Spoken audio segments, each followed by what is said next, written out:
ce vreau acum să îți mai spun, te iubesc ca un nebun. Nu mai pot să stau lângă mine, vreau să fii chiar acum în brațe să te iau. Chipul tău atât de fin aș vrea să-l pot privi în noaptea grea.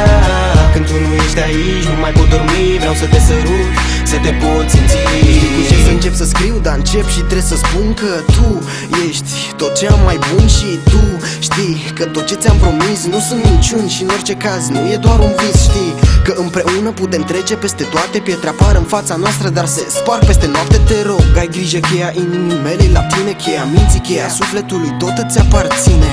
Lasă grijile, vreau să te văd în vin când suntem împreună, visele se aprind. mă rătăcesc adesea în ochii tăi, puțin câte puțin, că singurii ce-mi dau uitări, clipele încărcate cu venin. Vreau să te simt când adorm și știu, când mă trezesc, patul mult prea pustiu. Dar ești acolo doar pentru mine și doar al tău vei vedea că numai ție ți-am jurat iubire cu lacrima.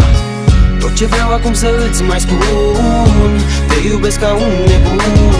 Nu mai pot să stau lângă mine, vreau să fii chiar acum în brațe să te iau. Chipul tău atât de fin aș vrea să-l pot privi în noaptea grea.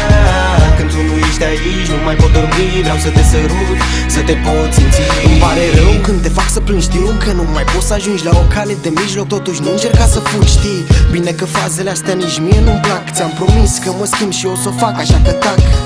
Când mă enervez și mă mai stresez cu gânduri peste gânduri, deși știu că aberez, ștergeți lacrima, vreau să spun că te iubesc. Păi de-aia poate sufăr așa mult când greșesc, nu mai aud, nu mai văd, nu pot, nu mai am când din minte să te scot. Dacă nu erai tu, poate nu mai eram acum. Cine sunt, unde sunt, sigur eram pe alt drum. Cerem tot ce vrei și nu-mi da nimic înapoi. Oricum, drumul nostru va fi mereu împărțit la doi. Nu te voi lăsa niciodată, ține-mă strâns cu tine, nici tot timpul din lume nu mi-ar fi de ajuns.